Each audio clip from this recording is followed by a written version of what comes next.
Good morning, students. Myself Anurag Singh from Shivrat Singh Children Academy, Argupur Kalan, Jaunpur. Today we are going to solve application of derivative. What is the application of derivative which we are discussed in the last class and the last video? उसी video को आगे हम लोग proceed करेंगे. तो last video में हम लोगों ने क्या किया था बेटा? Rate of change of quantity, rate of change of quantity, and today we are going to next part of rate of change of quantity. Rate of change of value, right ना, और क्वांटिटी, इसी पे हम लोग discuss करेंगे. Rate of change of value पे discuss करेंगे. और अभी तक मैंने आई थिंक जो काफ़ी कुछ चीज़ें मैंने आपको रेट ऑफ चेंज पे बता भी दिया है. Rate of change of quantity के वैल्यूज पे हमने आपसे काफ़ी कुछ चीज़ें डिस्कस कर ली भी ली हैं. उसी में हम लोग बात करते हैं. Today we are going to solve NCERT question from some number 7 to onwards. From 7 to onwards कौन से क्वेश्चंस पे आ रहे हैं बेटा हम लोग? NCERT questions from 7 to onwards. What is the question number 7? The length x. Today we are going to solve question number 7. What is in 7th sum? 7th sum.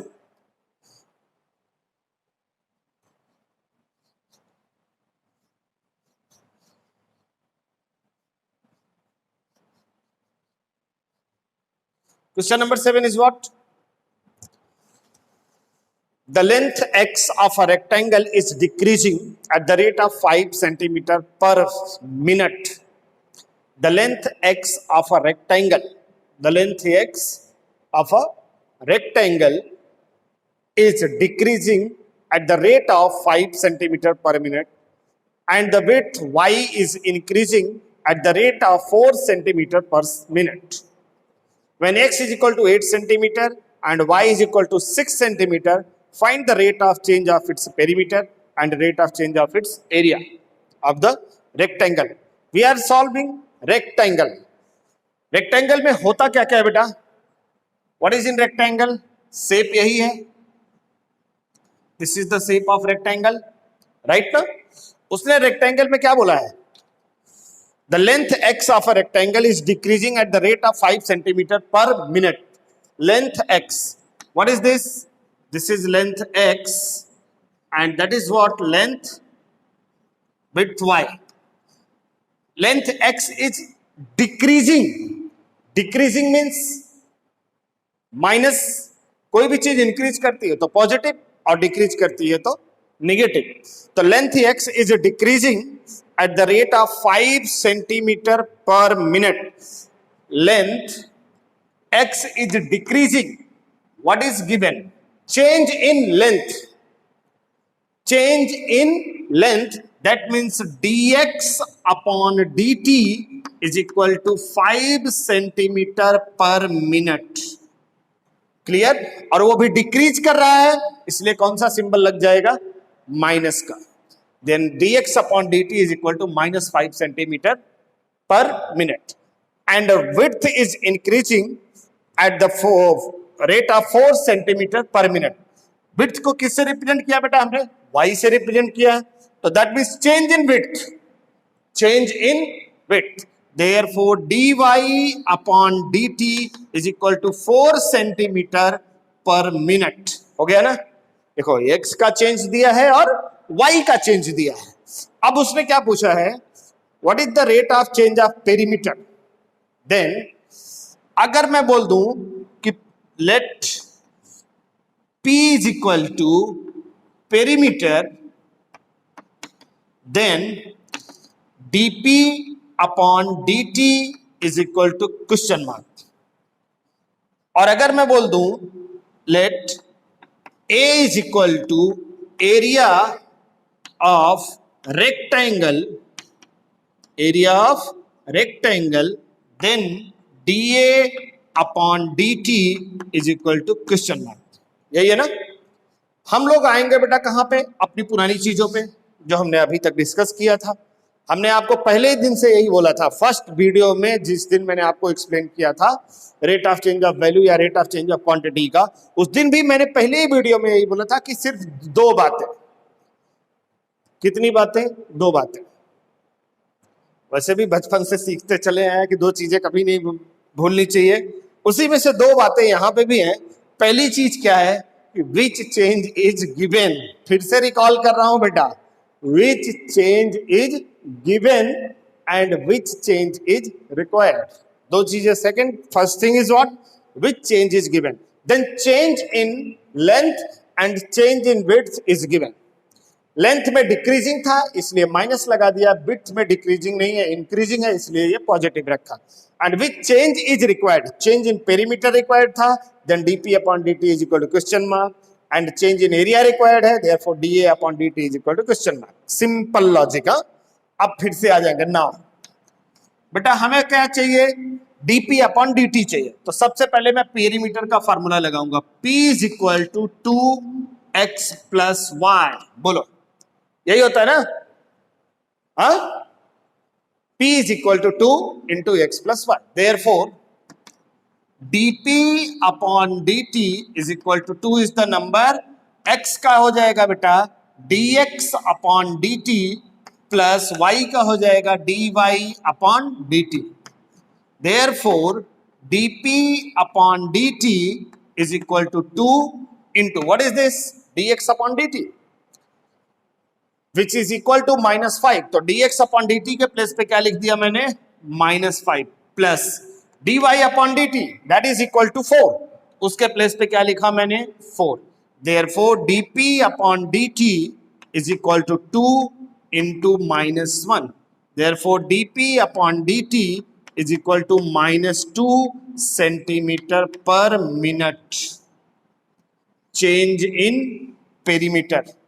Therefore बेटा देखो रिजल्ट क्या है, निगेटिव आया ना, और अभी मैंने क्या बोला था, निगेटिव रहेगा तो that means decreasing, therefore perimeter is decreasing at the rate of 2 centimetre per minute. फिर से बोल दो statement, therefore perimeter is decreasing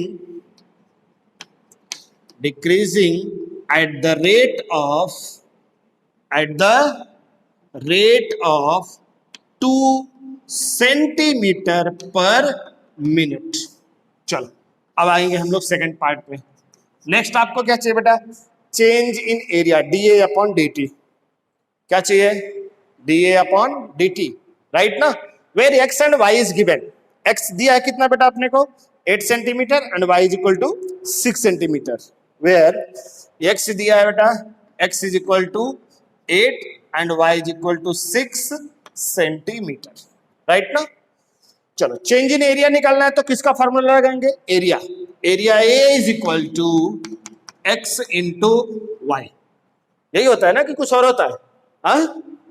अरे यार 6 आई थिंक शायद 4/5 से पढ़ते चले हैं। Change in area, sorry, area of rectangle, length into breadth, X into Y, तो then D A upon D T is equal to, इसमें यू भी फॉर्मूला लग जाएगा बेटा, product rule, because there are two functions, one is X and other is Y, तो कौन सा rule लगेगा, product rule लगेगा।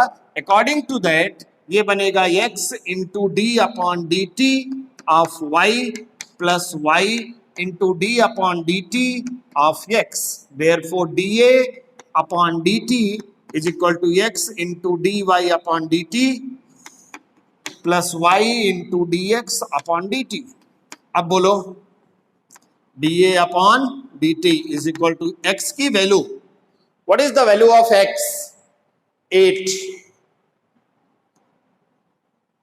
Into what is this, dy by dt, dy by dt is what, 4 plus y is 6 into dx upon dt, that is equal to -5, therefore dA upon dt is equal to 8 4 जा 32 minus 6 5 जा 30, therefore dA upon dt is equal to 2 centimeter square per minute, okay।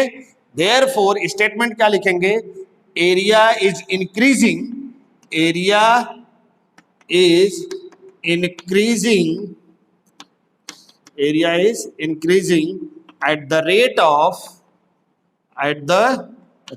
of 2 centimetre square पर minute. समझ में आया बेटा? बोलो, कोई doubt? Have any problem? समझ में आया ना बेटे? फिर से एक बार रिवाइज करवा दे रहा हूं आपको। क्या गिवन था? Rectangle, change in length and change in breadth. Length is decreases, therefore dx upon dt is -5. Width is increases, therefore dy by dt is equal to 4. Required क्या था? Change in perimeter and change in area, where x is 8 and y is 6. Simple logic पे आया बेटा। Change in perimeter चाहिए तो perimeter का formula apply किया, distribute किया और आंसर आ गया, राइट ना? सिमिलरली अब आपको दूसरे पार्ट में क्या चाहिए था? Change in area. क्या चाहिए था? Change in area. तो एरिया का फॉर्मूला लिखा, A is equal to x into Y, D upon D T किया बेटा, यू भी रूल लग गया, product rule, because two functions are given X and Y, and solve किया बेटे, we will get our answer. Okay, any doubt? चलो next part. चलो अब इसको हम रफ करते हैं बेटा, फिर उसके बाद नेक्स्ट सम पे आते हैं।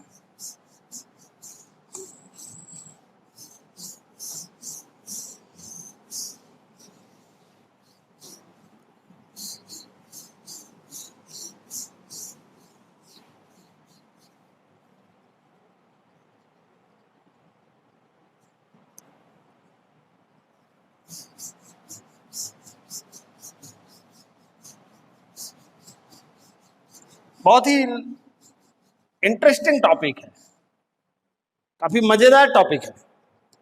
इंटरेस्ट आता है, क्या करना चाहिए, क्या नहीं करना चाहिए, क्या चीजें हैं, क्या प्रॉब्लम्स हैं, सब समझ में आता है। हमारी ये जनरल लाइफ से जुड़े हुए क्वेश्चंस होते हैं, बेसिक लाइफ से, जो हम लोग घर पे रोज करते हैं। भाई आपके घर में बाल्टी है, बाल्टी में होल हो गया, सीधा सीधा सा लॉजिक है ना, बाल्टी में होल हो गया तो पानी गिरने लगेगा। अब पानी गिरने लगेगा तो कितनी देर में बाल्टी खाली होगी, ये सब कौन जानेगा? आप मैथमेटिशियन हो ना, आपको जानना पड़ेगा कि कैसे निकलेगा। वो सारी चीजें कहाँ से सॉल्व होंगी बेटा? इसी से सॉल्व होती है, इसी से पता चलेगा। इतने वॉल्यूम, इतनी स्पीड से पानी गायब हो रहा है, इतना वॉल्यूम डिक्रीज कर रहा है, तो फिर कैसे निकलेगा? वो सब चीजें आपको समझना है। या आप तो गांव के लोग हो, अगर गांव की बात करते हैं तो सपोज कर लो आपके घर में, आपके पास मशीन है पानी निकालने का, तो पानी की पाइप कितनी मोटी है, कितना पतला है, उसमें से कितना पानी निकलेगा, 1 घंटे में कितना पानी निकलेगा, कितना कवर होगा, ये सारी चीजें जो हैं वो यहाँ से हम लोग कवर करते हैं, राइट ना? तो this is the related part of your general life, so enjoy its and take next sum. Now question number 8 is what? What is in question number 8? Question number 8 is what? A balloon which always remains spherical on inflation is being inflated by jumping of 900 cubic centimeter of gas per second. 900 cubic centimeter, 900 cubic centimeter per second. बेटा simple सा word है, 900 cubic centimetre पर second. अगर 900 को छोड़ दो, 900 is the number, then cubic लगा है तो वॉल्यूम, और पर सेकेंड लगा दिया तो मतलब change in volume. That means ये हुआ कि change in volume dv upon dt is equal to 900 cubic centimetre पर सेकेंड, राइट ना? चेंज इन वॉल्यूम हो गया। अब इसके बाद उसने क्या दिया बेटे? Find the rate at which the radius of balloon increases. Radius of balloon increases, radius को किससे रिप्रेजेंट करते हो? r से। Then dr upon dt is equal to question mark. और क्या गिवन है? Radius of the balloon increases question mark. Then when r is equal to, when r is equal to 15 centimetre. बस question completed. दिया क्या है बेटा? If the volume is increasing at the 900 cubic centimeter per second, then find the change in radius when radius is equal to 15 centimeter per second. अब इसके बाद अगर हम लोग बात करते हैं तो सबसे पहले मैं फार्मूला किसका लगाऊंगा? वॉल्यूम का। किसका वॉल्यूम? स्फीयर का वॉल्यूम। तो सोल्यूशन का जो फर्स्ट स्टेप बनेगा बेटा, v is equal to 4/3 pi r cube.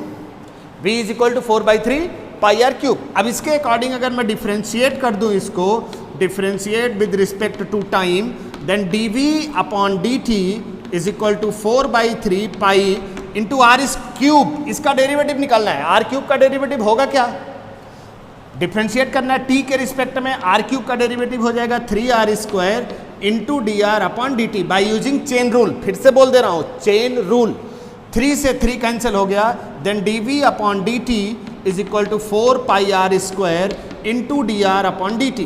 That is your answer, that is your answer. अब प्रॉब्लम कहाँ है, d b upon D t आपको गिवन है, रेडियस आपको गिवन है 15 सेंटीमीटर, ये सारी वैल्यूज आपको इसमें क्या करना है, सब्स्टिट्यूट करना है, बाकी कुछ नहीं करना।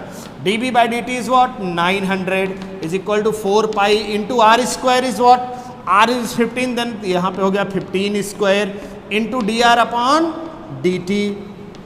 Therefore D R upon D T is equal to 900 upon 4 pi into 225। 4 से 900 कट करोगे बेटा 225 आएगा, 225 से 225 cancel. Therefore D R upon D T is equal to 1 upon pi centimetre पर second. That is your answer, that is the required part, change in radius. Finished. Now sub number next, question number 9. What is in 9th question?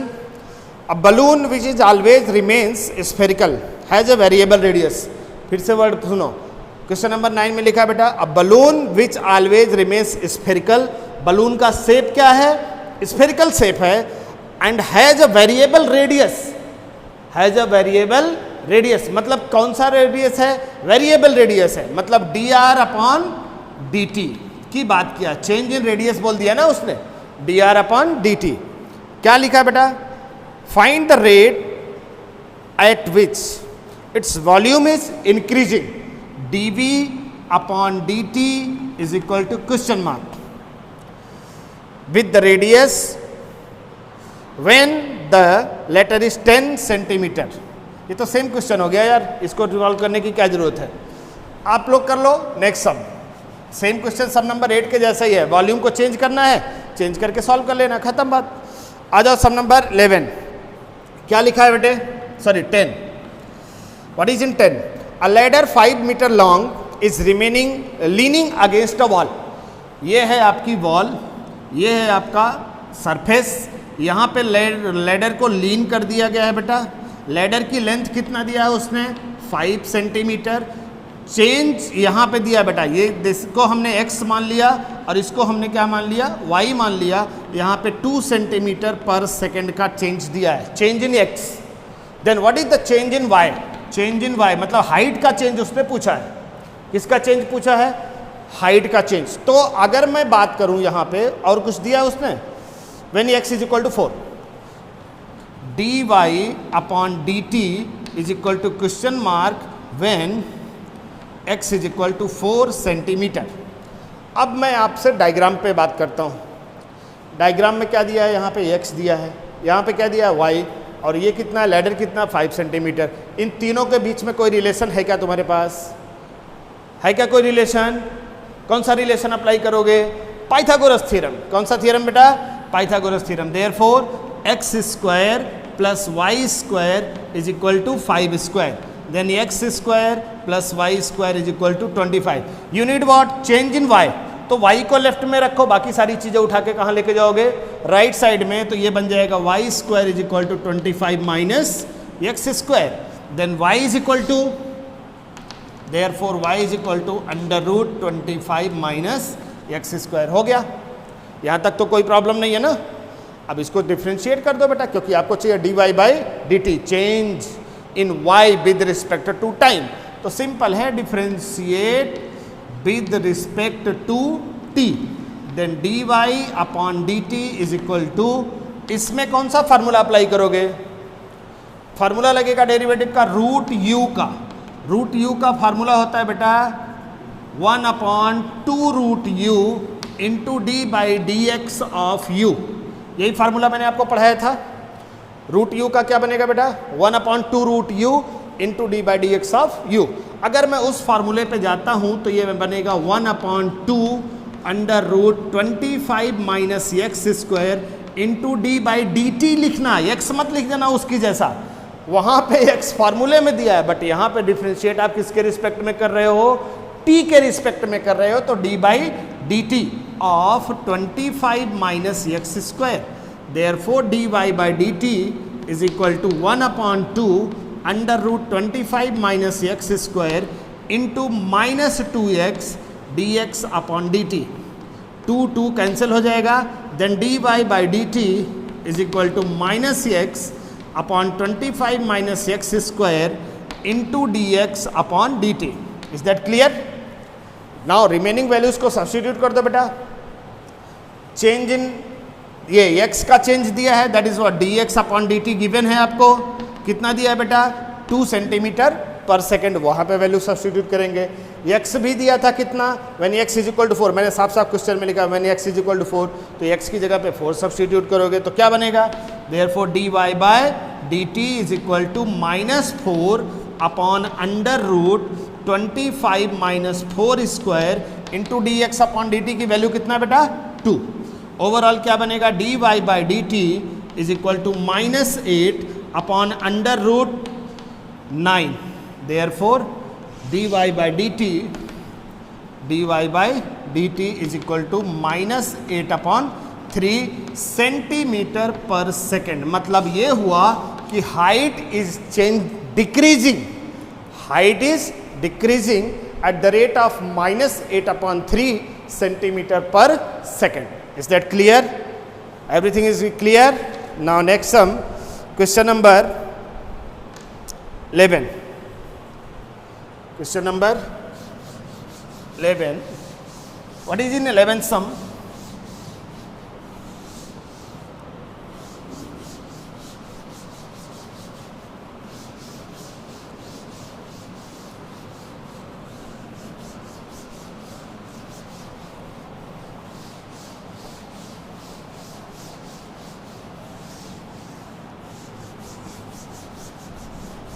Question number 11 में क्या दिया गया बेटा आपको? A particle moves along the curve 6y is equal to x cube plus 2. 6y is equal to x cube plus 2. Right ना? Find the point on the curve. Point on the curve. Find point on the curve. Find the point on the curve at y coordinate is changing 8 times as x coordinate. मतलब ये हुआ कि dy by d T is equal to 8 into D x upon D t. Y coordinate changes 8 times as fast as x coordinate. मतलब ये हुआ कि change in y coordinate, that means dy by d T is equal to 8 times change in x coordinate, that is d x upon D t. ये आपको given information है. तो simple सी बात है, सोल्यूशन पे जब हम आएंगे बेटा तो गिवन पार्ट पे 6y is equal to x cube plus 2, यही होगा. 6y is equal to x cube plus 2. Differentiate करोगे बेटा, 6 into D y by d T is equal to x cube का 3x square into D x upon D T plus 0. 3 से 6 कटेगा तो 2 into D y by d T is equal to x square into D x upon D T. Done? Any doubt? देख बेटा, what is dy by d T? 8 into D x upon D T है ना? तो value put आके यहाँ पे put कर देंगे. 2 into D y by d t की जगह पे 8 into D x upon D T is equal to x square into D x upon D t. That is 16 d x upon D T is equal to x square into D x upon D T.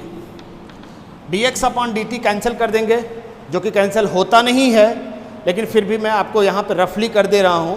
But check करोगे तो कोई भी variable कभी भी किसी भी equation से cancel नहीं होता. याद रखना, कोई भी वेरिएबल किसी भी इक्वेशन से कैंसिल नहीं होता, बस हम उसको एक्सप्लिट कर लेते हैं. तो रूट के बचेगा क्या हमारे पास? X square is equal to 16, therefore X is equal to plus -4. X की 2 वैल्यूज आई हैं बेटा, तो डेफिनेट सी बात है कि वाई की भी कितनी वैल्यूज आएंगी? 2 वैल्यूज आएंगी. अगर एक्स की 2 वैल्यू है तो वाई की भी कितनी वैल्यू आएंगी? तो मैं केस पे आ जाऊंगा. Case 1, first case when x is equal to 4. When x is equal to 4. अब ये x की जगह पे 4 लिया तो क्या बन जाएगा? Therefore 6y is equal to 4 cube plus 2. 6y is equal to 64 plus 2. 6y is equal to 66. therefore y is equal to 11, therefore point is 4, 11. Case 2 पे आते हैं बेटा. Case 2 when x is equal to -4. अभी x के place पे -4 लेंगे हम, यहाँ पे है राइट ना, x के प्लेस पे -4 लेंगे तो क्या बनेगा, therefore 6y is equal to -4 cube plus 2. Therefore 6y is equal to -64 plus 2. 6y is equal to -62. There y is equal to -62 upon 6. 2 3 जा 2 31 जा. Therefore y is equal to -31 upon 3. Therefore point is, what is the point? X comma y, that is -4 comma -31 upon 3. That are the points. Okay, that's over today. Now we will meet in the next video and next class. Thank you. Bye bye.